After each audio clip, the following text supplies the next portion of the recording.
Well, this looks like a fun place to travel. Hi, everyone. I am Cindy. Thank you so much for having me here. Maureen, when you asked me to come speak, I was not only excited and thrilled, but generally honored. Like was mentioned, I love kindness, and when I was told that that was the theme of the year, I was ready to hop in and chat with all of you about how kindness has literally changed my life. So I'm new to the slides thing, but I really wanted something for you guys to focus on other than me all the time. I have two kids. My daughter pictured with me here, she will be 21 at the end of the year. Holy crap, really, it goes by fast. She is actually studying interior design. And on the other side of me is my son, Carson. He just celebrated 17 last week. He's a junior at Belvedere North High School, and hopefully one day you'll be watching him on the big screen playing golf. Fingers crossed. That's my number one job. I'm a number one. I focus on my kids. That is my pure pride and joy. Number two, I own a marketing company, now celebrating 6 years of stepping away from corporate, but that's my number two job. That's how I get paid. And my third job is I am a self-proclaimed kindness spreader, which I will share with you how I became that. That's me pictured, a wonderful selfie. I did also call myself selfie queen, but I have a bunch of roses that I was going to deliver to a nursing home as part of one of my random acts of kindness. So I know you all know who this is, right? If you don't, well, you're gonna learn. No. So I know sometimes when you hear the word kindness, you might actually roll your eyes, right? Like, ugh, we have another thing about kindness. Or maybe you think about Barney, the I love you. Come on with me. You love me. We're a happy family. All right, thank you for sharing that with me. But no, I'm going to actually share with you today how when you put yourself second, you actually come in first. And kindness is the way to do that. So let me tell you a little bit of a story. Growing up, I, as a child, thought I wanted to be an entrepreneur. That was a big dream of mine. In fact, I used to set up shop in my bedroom and display all the items on my bed, and then I'd clean off my desk and put it near the door, and that was where I was checking out people. And I remember having like conversations of, you know, my fake customers and wrapping up their things and wishing them well. And as with most of our childhood dreams, we forget, right? We go to school, go to college. I went to college, and at college, I decided that I wanted to go into marketing. I was super creative. I envisioned myself being the head executive of an advertising agency. That was my big dream now. So got a job. I was actually working for a financial institution for several years, climbed the corporate ladder. I got everything I thought I wanted. I had the big office with the big windows, a fancy title. I was vice president of marketing, and I had an awesome paycheck. The only thing missing was the sports car that I thought I was going to have, but at that time I had kids, so I had the Caravan. But once I got there, I was miserable. Like, I realized I had zero impact on anybody's life, what I was doing professionally, and I thought something had to change. Around the same time, I decided to join a network marketing company, and part of their sales system was to read 10 pages of a good book a day. I'm a rule follower, but I hate reading at that point in my life. In fact, I love Nicholas Sparks. Who likes Nicholas Sparks? You can raise your hand. And the cool thing about that back then, I don't know about now, but back then, he published one book a year, and it took me the whole year to finish it, so it was perfect. I was never behind. But these books that they had us read or encouraged us to read were personal development books. And I dove in, and I started reading book after book, and things inside of me started to change. I remembered my childhood dream of becoming an entrepreneur. I remembered that I could basically do anything and everything I wanted to do if I put my mind to it. Confidence started to build, and things were going good, except for my life on the outside was a complete disaster. And one day, I picked up the phone, and I called a friend who's actually in the network marketing business with me, and I vented to him, and I just said, you know what, my life sucks. I'm miserable. Things aren't going well. And he's like, you know what you need to do? You need to do a random act of kindness. And I seriously laughed in his face, kind of like the eye roll that I was talking about. I was bitter, so I was like, what in the hell is a random act of kindness going to do for me? How is that going to change my life? And he's like, just do it. He's like, simple. When you put your focus on somebody else, things lift on your plate. Like, things are lighter. Your mood changes. I'm like, whatever. And I got to thinking about it. I'm like, all right, might as well try it. I mean, everything else I'm doing is not working. So I did that. I did a random act of kindness, and then I did another one. And it was about the third one that I did that I could feel my life kind of getting a little lighter. My mood shifted. I was happy. And I'm like, there's something to this. There's something to this. And what was really cool was that is when I realized, honestly, that kindness has a ripple effect, and it starts with you. It had really nothing to do with the people and who was receiving those random acts. It had more of an impact on me. Raise of hands. How many have received a random act of kindness, have been a recipient? This rocks. All right, tell me, what have you gotten? What has happened to you? Anybody want to share? Somebody paid for a coffee for me in Starbucks. Yeah, Starbucks. Aldi. What happened at Aldi? I was at Aldi with my kids, and somebody paid for my groceries. Holy cow, paid for the groceries. That's awesome. Yeah, so you hear about the Starbucks line all the time. I've never been in that line. I'm waiting. I guess I have to go to Starbucks a little bit more often. I don't go there very often. But I hear about that, yeah. So when you've received that random act of kindness, did you feel compelled to pass it along? Maybe do it again? Like, you hear about those stories, right, in Starbucks line. People pay and pay and pay. Like, it goes on forever. They're like, yeah, it went on for like 3 hours until my daughter was the one in line, and she didn't understand what happened, and she didn't pay it for her.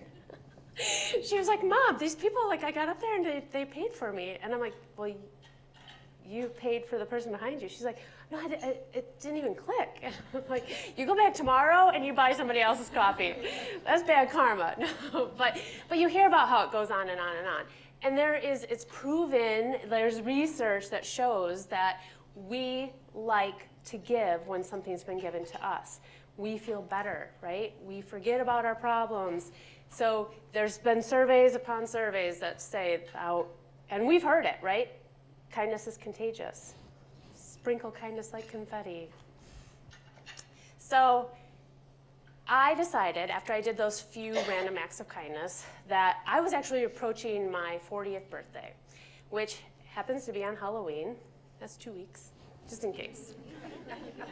You guys have my information in front of you? No. No. But I decided I was going to celebrate my 40th birthday by doing a random act of kindness every day in the month of October. It was a big feat, but I was like, you know what? It made me feel pretty good. This is probably a pretty good gift I could give myself. So I did it. And by the end of the 31 days, on my 40th birthday, it was the best gift I could give myself. My life literally changed in that month. I was totally different. I was positive. People wanted to be around me. Like, I was not a nice person prior to that. I was going through a lot. So these are some of the random acts of kindness. If you follow me on social, you see that I do this.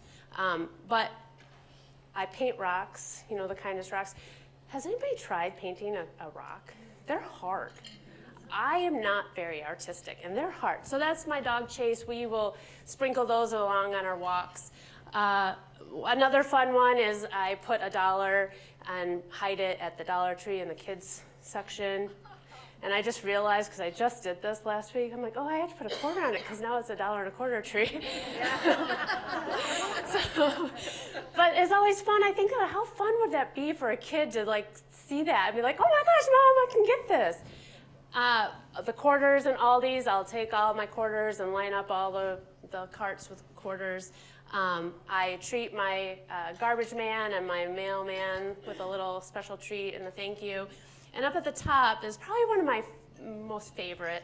I will buy a couple packages of roses at Aldi's because they're the cheapest. And they're pretty usually. They've got some pretty colors. And I wrap a note on them, and I will go to a parking lot and just slip them in the car's windshield.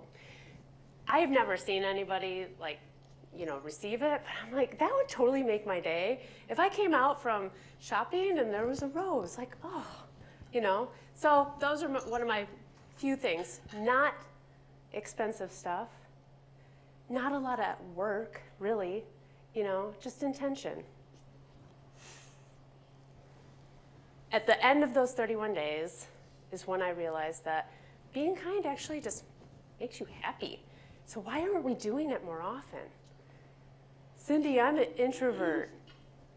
I'm not like you. It's hard. It's not really. It just takes intention and thought. There's also proven science that kindness has a positive effect.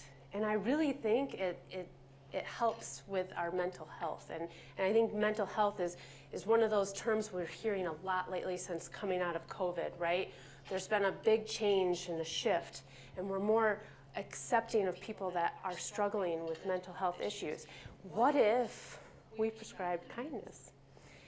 They did a study, scientists actually, so if you got to prove it to me by science, here it is. They actually did a study that showed that when you do kind acts or show kind gestures, that your happy hormone, what is that, dopamine? I don't know, whatever, that one hormone gets you all fired up on the inside, and that helps prevent stuff. So kindness decreases pain, stress, anxiety, depression, blood pressure. Who's going to do a random act of kindness now? Right? There's no reason not to. Proven fact, helping others makes us feel better. So they're really, am I getting to you, right? Like this really is making sense. I think we all realize and know that being kind does do good things other than, helping other people, but it helps us too. They shared a little bit about my story when she introduced me. So just to expand on that further, I was in that corporate job. I hated it. I was in the direct sales company, loving what they were teaching me. And I decided that I was bold and brave enough to retire. That's what I'm calling it, retire corporate America. I left that job and I started my marketing company. And I went all in. And I was trying to build my portfolio. And anybody that's starting fresh and new in a business, they know how hard that is. But I also wanted to build it. I didn't want to be that big agency. I didn't. That was not a passion of mine. I wanted to work one-on-one with business owners and solve their problems, help them understand that they can afford a quality, educated marketing person in their business. So I was doing that, and after 19 years, my husband and I decided to call it quits.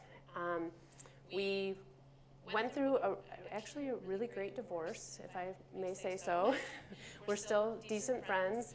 But I only had my business for 1 year.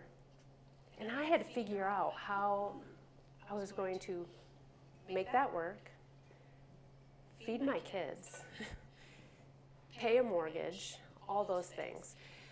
And I decided, and it's actually a lesson that I learned from doing those 31 days of kindness, is that I could extend kindness to myself. I gave myself grace to do whatever it took to keep that business going.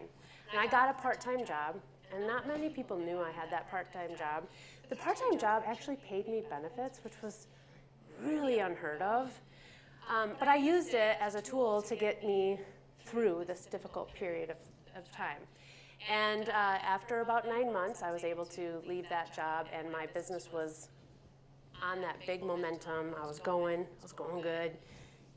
And then November 28th, 2018 happened. I was actually leaving a client meeting and going to another client meeting when I got in a really bad car accident. Going down Route 76 from Poplar Grove to Belvedere, anywhere between 55, 65, we're really not sure. I traveled that road a lot, so it would not faze me to be going 65. I know. I had a lead foot prior to the accident. Lady stopped at the stop sign, and then she pulled out in front of me, and I T-boned her. Ended up going to the hospital. They said, "You're lucky you're walking away. You're going to hurt for a little bit. You'll be sore." And so about 3 days later, I started to get back up and try to do what I needed to do. And I realized things were not right. And I called my doctor, and I'm like, "I'm not feeling good. I can't focus. I have this horrible headache. I'm tired," all these things. They're like, "Well, it sounds like you have a concussion. Just rest." Okay, so that's what I did. And finally, I fought for my own health care, right? Sometimes we have to be our own advocates. I ended up getting an appointment with a neurologist, and he prescribed or diagnosed me with post-concussion syndrome. You probably never heard of it. Post-traumatic headaches, PTSD, and severe whiplash. This was 2 months after my accident. And they basically said 1 to 2 hours on electronics a day, maximum, and rest. My business was 2 years old. Like, how is that? I'm a creative. I work 8 to 10 hours a day on the computer. How was I going to work? How was I going to withstand this business and push forward? So, again, pulling from the lessons that I learned from those kindness acts, I decided I needed to call all my clients and hold a meeting with them and let them know that I would probably not be able to live up to my end of the contract, and led that meeting with kindness and said, "You know what? You can walk away from your contract. I appreciate, you being my client, but I can't give you what I've promised." And every single one of my clients said, "You're staying on." And they're like, "We want to see you get better." They were more interested in my well-being than the quality of work that I was doing, which was incredible. And that's when I realized that I built my business unknowingly with kindness. And they extended kindness back to me by allowing me to get better and do whatever I needed to do to get back on my feet. And I'm proud to say that I just celebrated 6 years of my business, and every single one of those clients are still with me today.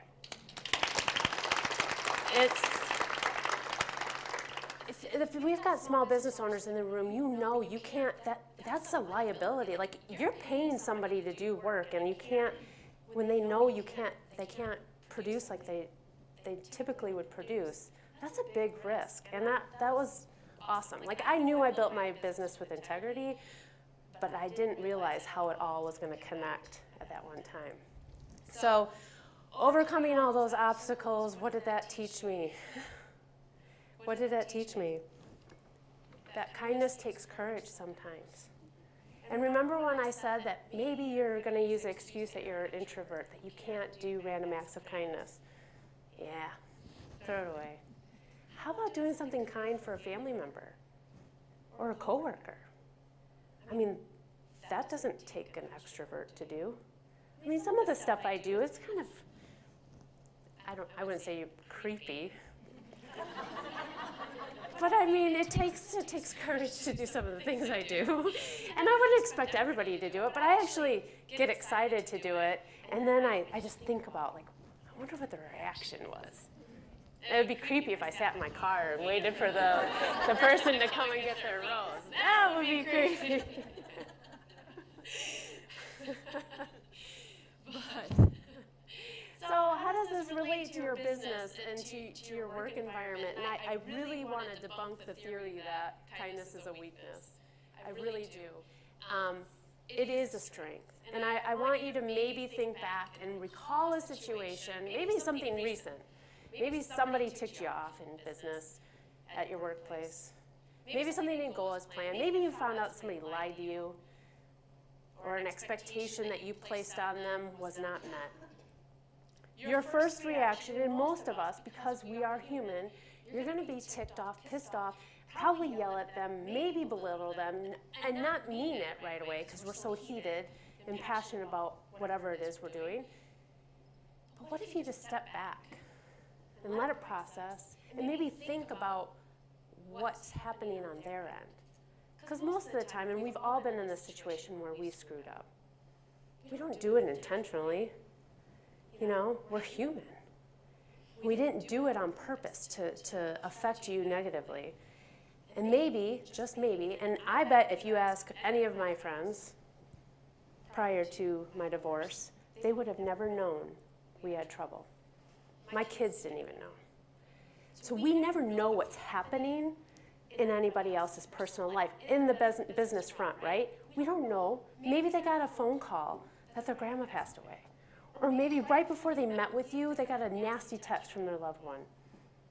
You don't know what anybody else is dealing with. So if we can approach those situations, those negative situations, with empathy and kindness, the situation is going to turn out in a much better way.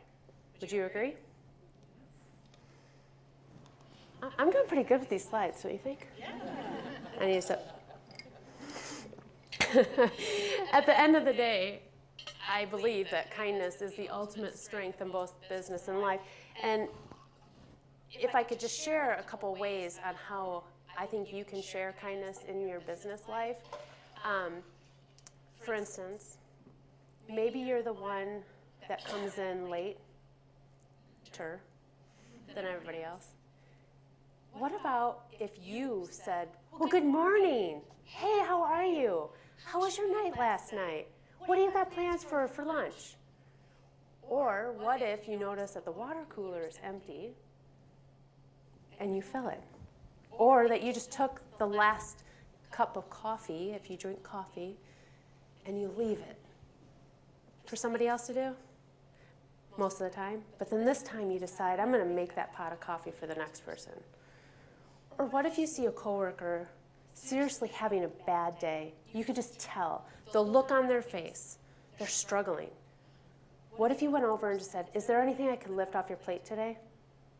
Or do you want to go walk at lunch? You don't have to talk, but do you want to just go walk for lunch?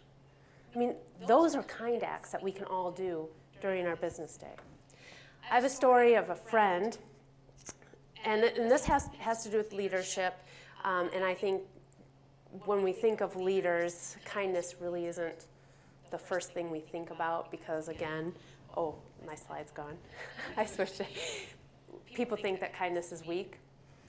But I had a friend that applied for a promotion for his job, and he was pretty certain he was going to get an interview and almost certain that he was going to get the job. A week goes by, he didn't get the interview. And he was thinking, okay, they must be behind. But then he got a phone call from his manager.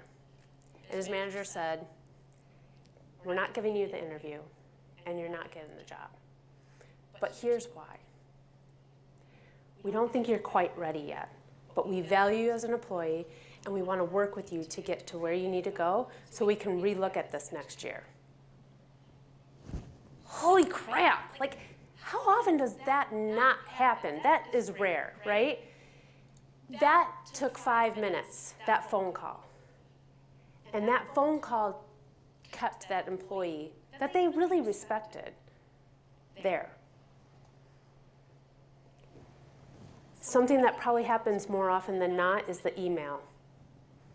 Thanks for applying. Good luck.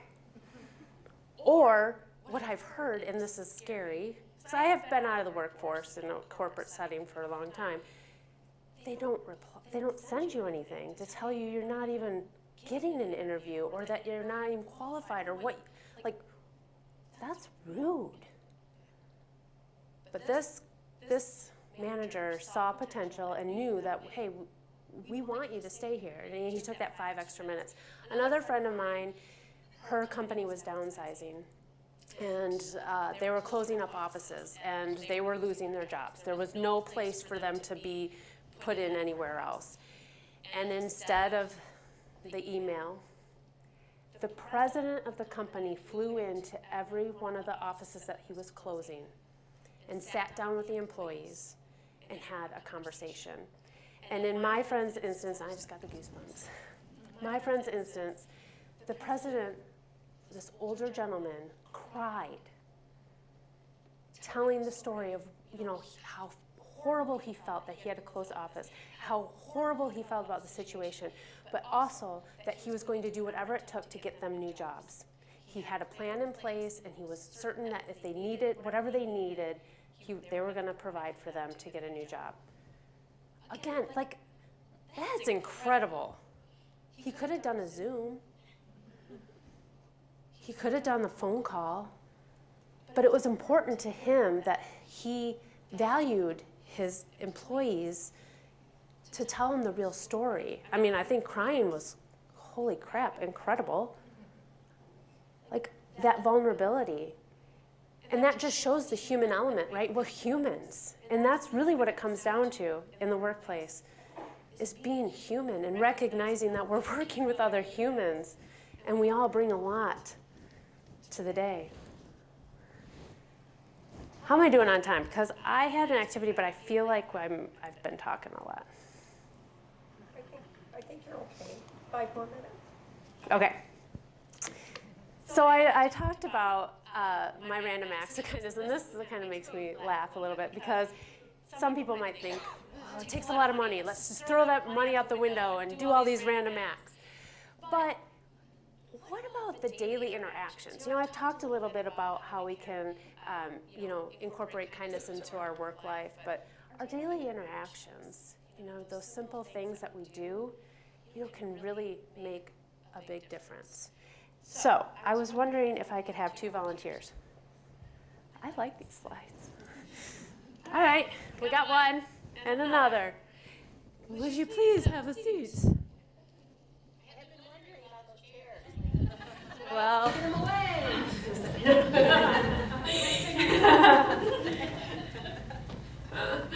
all right. Hi. Hi. Kristen. Yes. Nice to meet you. Nice to meet you. Hi. Lori. So glad you're here. Thank you. Great. Kristen, tell me what you do. I love to help women grow their businesses. And how long have you been doing that? 10 years. What did you do before that? I was in corporate sales, and I worked for a company to sell laws and technology sales for 20 years. Great. And do you live around here? I live in McHenry, so in the general area. Do you have a family? I do. I have triplet 15-year-olds. Triplets? Boys, girls? 2 girls and a boy. Oh, poor boy. Pretty much. What's your favorite fall time activity? I love walking in the fall. I love watching the leaves and the leaves crunching and sipping on a nice hot cup of tea while I'm doing it. Love it. And what's the best advice somebody's ever given you? Oh. When you spot fear, instead of making it mean stop, make it mean go. Ooh, that was pretty good. Great. Did you guys see what I did there? How did you feel? Good, I got to know her. How did you feel? I can do that because she's my friend. How did you guys feel when I was just focused on Kristen? like, did it make you feel a little uncomfortable? I mean, like, I never even tried to bring Lori into that conversation. Do you see where this might lead into our daily lives? I'll give you guys a cool sticker for participating. Yay, thank you. You guys can go. I had the opportunity this spring to go into several schools and talk about kindness with the students. And most of them are littles, elementaries. I call them littles because you saw my biggies, the littles. But every time, and I went to various different schools, every time I walked away from the school, the one lesson I was taught about kindness was inclusion. These kids, when you ask them, what does kindness mean to you? They said, including others. So if Sally is sitting by herself coloring, then we go over to Sally, or we invite Sally over to our table. If Jack is playing basketball all by himself, we ask him if we can play, or if he can come over and swing with us. And I think as adults, we forget about that. I really do. And that was to show you a little bit how I was not including Lori in any of our conversation. And like this, kind of a networking luncheon, right? We gravitate to the people that we know and we like and we're connected with, and we forget about the new people that we may not know or they look unfamiliar. But what if we opened up and maybe met somebody new, and just, if we see somebody new, we introduce them to somebody that we know, and now we're connecting, we're including others, and that's a way we can leave here with kindness, and it doesn't take really any extra effort. So there's a challenge. So I forgot to mention, so I am celebrating 8 years, put the math together, of 31 days of kindness. I've been doing it for 8 straight years, and I love it. And my big mission is that everybody thinks more kindly towards others and does a random act of kindness or a kind something for somebody that you know. It doesn't matter. I was so moved that I decided to start a kindness movement, and I launched a kindness apparel company. I actually tried to wear the shirt today, but I didn't feel professional enough, so I went with my pink instead. But I have kindness merchandise, and for every purchase, we give you a random act of kindness to do, and then we do one in your honor. And I feel like that's just one way that I can really help encourage and spread kindness. And my final thought, and thank you for sticking with me, is that together we can create waves of change through kindness. Thank you.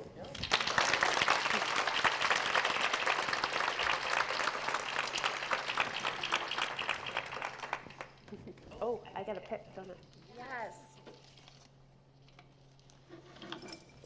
Thank you. Oh, No. are we going to buzz since I'm... Only in a kind way. Okay. That was amazing. Thank you. I can't think of better ways. Kick off a whole year of kindness, right? Perfect. Thank you. Thank you. She has a mic on, so we're gonna